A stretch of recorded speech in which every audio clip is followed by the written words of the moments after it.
buat sarapan pagi-pagi nih enak banget dan pastinya sehat ya.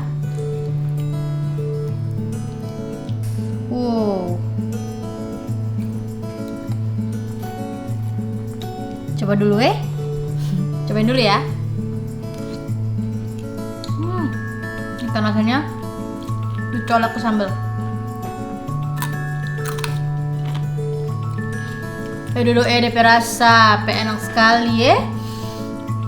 Bubur sayur mana do? Kalau punya nasi sisa, bikin ini aja yuk.